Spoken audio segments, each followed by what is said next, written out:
उत्तर प्रदेश में 2027 के विधानसभा चुनाव की तैयारियां अब धीरे धीरे रफ्तार पकड़ने लगी हैं।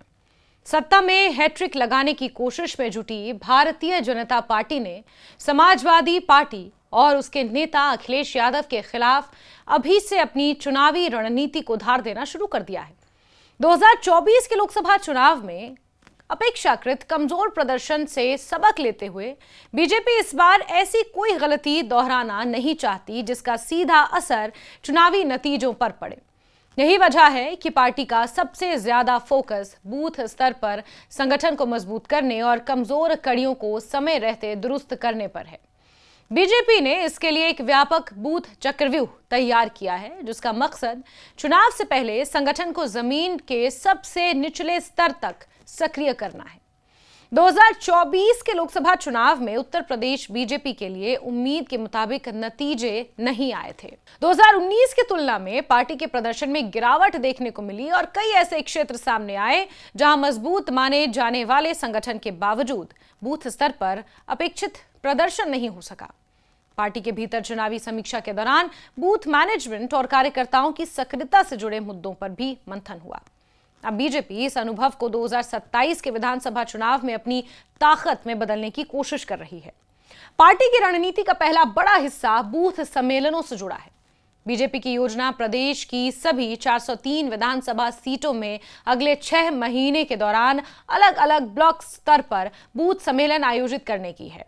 इन सम्मेलनों के जरिए पार्टी कार्यकर्ताओं से सीधा संवाद स्थापित करने, संगठन की स्थिति का आंकलन करने और चुनावी तैयारियों को गति देने का प्रयास किया जाएगा।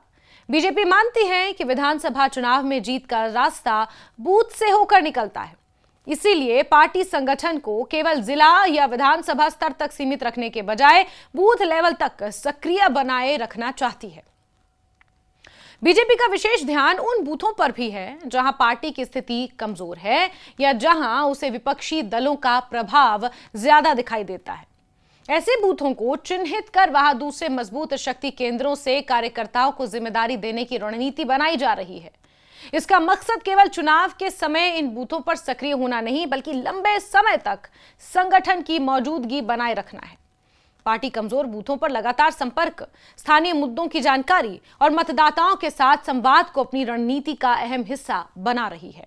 मतदाता सूची के प्रबंधन को भी इस पूरी रणनीति में महत्वपूर्ण स्थान दिया गया है। मतदाता सूचियों के पुनरीक्षण के बाद बूथ स्तर के कार्यकर्ताओं को अलग अलग वर्गों के मतदाताओं तक पहुंचाने और वहां तक पहुंच बनाने और उनसे संपर्क बढ़ाने के निर्देश दिए जा रहे हैं। बीजेपी का जोर इस बात पर है कि मतदाता सूची केवल चुनावी दस्तावेज ना रहे, बल्कि बूथ स्तर के कार्यकर्ताओं के लिए मतदाताओं से संवाद का आधार बने। इसी कड़ी में पार्टी की पन्ना प्रमुख व्यवस्था को भी और विस्तार देने की तैयारी है। पन्ना प्रमुख का काम मतदाता सूची के एक पन्ने से जुड़े मतदाताओं के साथ सीधा संपर्क बनाए रखना है। ये बहुत पुरानी स्ट्रैटेजी है। बीजेपी लंबे समय से इस व्यवस्था को अपने बूथ मैनेजमेंट का महत्वपूर्ण हिस्सा मानती आई है। अब 2027 के चुनाव को देखते हुए पार्टी इसे और प्रभावी बनाने की कोशिश कर रही है।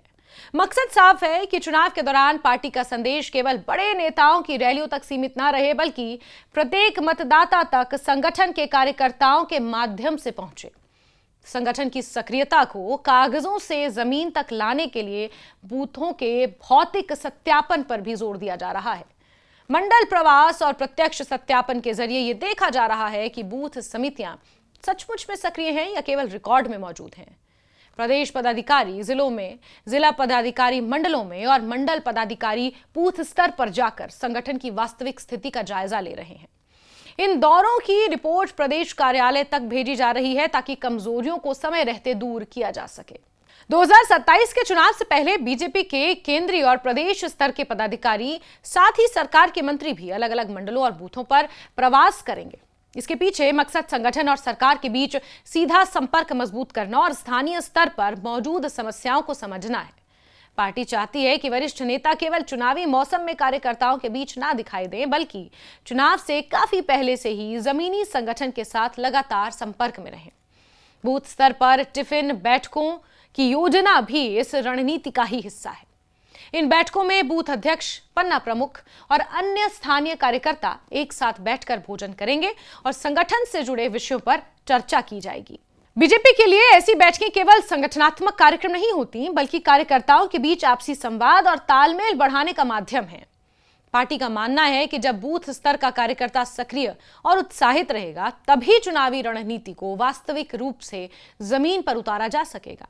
अब इस पूरे बूथ चक्रव्यूह के सामने सबसे बड़ी चुनौती समाजवादी पार्टी और अखिलेश यादव की रणनीति है। 2024 के लोकसभा चुनाव में समाजवादी पार्टी ने उत्तर प्रदेश में बीजेपी को कड़ी चुनौती दी थी। ऐसे में 2027 का विधानसभा चुनाव केवल सत्ता पक्ष बनाम विपक्ष की लड़ाई नहीं है, बल्कि बूथ स्तर पर संगठनात्मक ताकत की भी बड़ी परीक्षा होगी।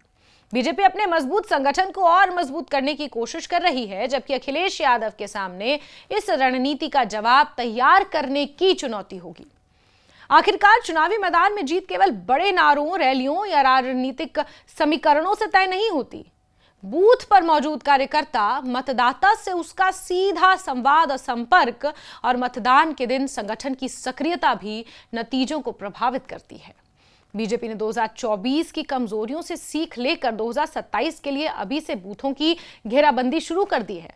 अब देखना यह होगा कि अखिलेश यादव इस बूथ चक्रव्यूह को भेदने के लिए कौन सी रणनीति अपनाते हैं। अगर बीजेपी की यह जमीनी रणनीति सफल रही तो 2027 में उसकी राह मजबूत हो सकती है, लेकिन अगर समाजवादी पार्टी इसका प्रभाव तोड़ निकाल लेती है तो उत्तर प्रदेश का चुनावी मुकाबला एक बार फिर बेहद दिलचस्प और कांटे का हो सकता है।